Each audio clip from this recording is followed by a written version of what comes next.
BCC 2 month में clear हो सकता है? जवाब बहुत मुश्किल है, पर आगे मैं आपको बताऊंगा कि क्या क्लियर हो सकता है या हाँ अगर हो सकता है तो कैसे हो सकता है। उसका अच्छे वीडियोस को किए आगे बढ़ते हैं और जानते हैं कि कैसे क्लियर हो सकता है। वीडियो स्टार्ट करने से पहले मैं आपको बता दूं कि मैं इस टॉपिक पर 2 वीडियो लाने वाला हूं। फर्स्ट वीडियो तो ये हो गया जिस पे हम लोग 2 मंथ का स्ट्रेटेजी जानेंगे, और सेकेंड वीडियो पे भी कमेंट आया था कि आप लोग ये बताइए कि बीसीसी में कितना क्वेश्चन अटेम्प्ट करें कि हमको बीएससी नर्सिंग मिल जाए, मतलब कैसे बनाएं और कितना बनाएं कि हमको अच्छा रैंक आकर बीसीसी में बीएससी नर्सिंग अलॉट हो जाए। तो उस पर भी सेकेंड पार्ट में बात करेंगे। फर्स्ट पार्ट में तो आपको ये स्ट्रेटेजी बताऊँगा, तो बिना कुछ देरी किए आपका बिना समय खाते हुए चलिए हम वीडियो के डायरेक्ट टॉपिक पे चलते हैं। अच्छा, पहले मैं आपसे एक क्वेश्चन पूछता हूँ, आप कितना मन से ये जो टालते आ रहे हो ना और वीडियो देखते आ रहे हो, ये कमेंट करना मेरे को कि आप ये बताना कि मैं 6 मंथ से ऐसे ही देख रहा था कि क्या 8 मंथ में होगा, 7 मंथ में होगा, ऐसे करते करते आप 2 मंथ में आ गए हो। अब बहुत सा ऐसा भी होंगे, आपको बुरा लगेगा, बहुत सा ऐसा भी होंगे जो 2 मंथ से डायरेक्ट एग्ज़ाम भी आ जाएगा, एग्ज़ाम सीधा देने जाएंगे। बुरा मत मानिएगा, लेकिन सही बता रहा हूँ भाई, ये यहाँ टाइम पास करने से कोई फ़ायदा नहीं है। मैं आपको डायरेक्ट सजेस्ट कर दूंगा और फिर मैं आपको यहाँ पहुँचा दूंगा, फिर आपको लगेगा कि फिर नहीं है तो फिर क्या फ़ायदा। इसलिए सच्चाई से रूबरू करो। आप थोड़ा सा टाइम निकाल कर सोचो कि आप 2 मंथ में जितना सपना देख रहे हो और जो 12 मंथ से कंटिन्यू कर रहा है उसका क्या होगा भाई। अगर अभी मैं ये नहीं बोलता कि आपसे नहीं होगा, होगा, लेकिन हर किसी से नहीं होगा। अगर आप अपने आप को फुल्ली ढाल सकते हो, 2 मंथ फुल्ली अपना बीसीसी पे ही दूंगा, कोई फेस्टिवल आए, कोई पर्व आए, कोई शादी आए, मुझे कहीं नहीं जाना है, सिर्फ बीसीसी पे फोकस करना, आपका हो जाएगा। हो ना हो आप उस कंपटीशन में एकदम इक्वल आ जाओगे। तो कंपटीशन में आ गए तो फिर कंपटीशन का ही सारा खेल है। तो चलिए मैं पहले आपको स्ट्रेटेजी बता दूं। अब आपके पास 2 मंथ होने बचा है। मैं आपको ये तो नहीं बोल सकता कि आप एक चैप्टर का आप 10 लेक्चर देखो, आपसे ये होगा भी नहीं, क्योंकि भाई अगर 2 मंथ मुश्किल में है तो 60 दिन में क्या कर लोगे।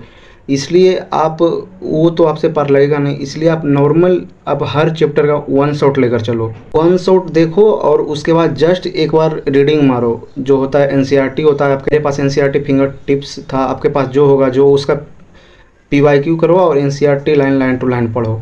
क्योंकि अब आपके पास ये मत में रहना कि अब मैं चैप्टर वाइज चैप्टर करके 2 मंथ में क्लियर कर लूँगा। भाई चैप्टर भी एक बार जोड़कर देखना, तीनों में चैप्टर कितना आता है। इसलिए मैं आपको बताता हूँ। आपको मैं 2-3 चैनल का यहीं जस्ट नाम सजेस्ट कर देता हूँ। जैसे विजय एजुकेशन हो गया, उस पर मैराथन चल रहा है हर चैप्टर का।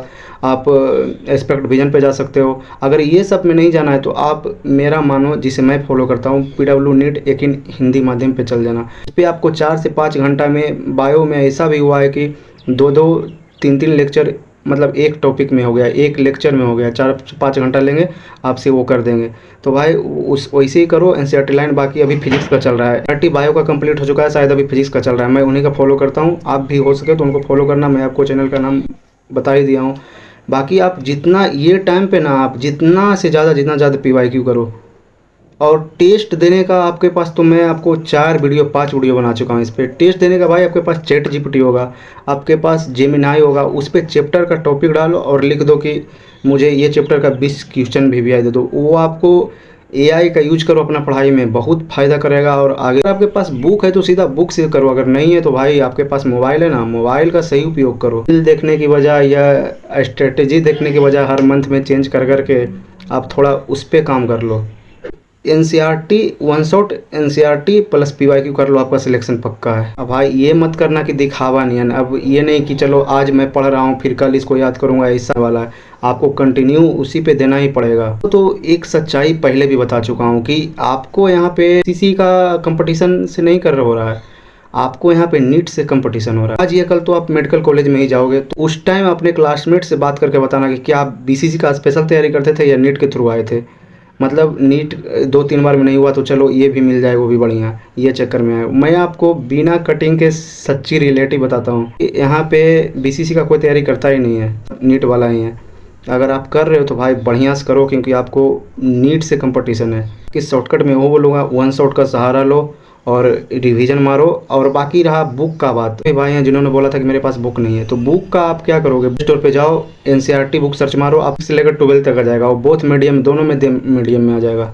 फिर आप क्या उतना सोच रहे हो, जाओ बिंदास करो भाई, क्योंकि टाइम वेस्ट करने से कोई फ़ायदा नहीं है। देखो जस्ट मैं आपको बता भी रहा था कि अब आपका तो 5 से 25 से मैं बोला था ना, 25 से 10 तक बीच में, 5 से 10 दिन में आपका फॉर्म आने वाला है। फिर कहाँ से टाइम लाओगे यार, फिर लग जाओ, देखने से कुछ नहीं होगा। अब बाकी सेकेंड पार्ट में मैं तो ये आपको बताऊंगा ही कि क्या से कितना कैसे अटेम्प्ट करें कि बीसीसी में रैंक मिल जाए, क्योंकि आना और वहाँ सही अप्लाई करके आना दोनों में बहुत फ़र्क है। इस पर भी मिलते हैं। बाकी इस पर मेरे से जितना हो पाया, आप 2 मंथ में यही करो कि एनसीईआरटी करो, वन शॉट का सहारा लो और पीवाईक्यू करो। अगर आपसे एनसीईआरटी वन शॉट नहीं भी हो रहा है, अगर आप डायरेक्ट मतलब एडजस्ट कर सकते हो कि बुक पढ़ो और एमसीक्यू कर लोगे तो आपसे हो जाएगा, इसमें भी कर सकते हो। जैसे हो अपना कंफर्टेबिलिटी के अनुसार आप जैसे हो वैसे कर लो। एक्शन लेने से मतलब है, यहाँ पे ज्ञान दिखाना नहीं है किसी को कि मेरे को कितना आता है। पार्ट का मैं तो जहाँ तक होता है मेरे से मैं बता ही दिया। अब बाकी आप सेकेंड पार्ट में आप कैसे करके आना है और कैसे करना है जो बीएससी नर्सिंग मिल जाए।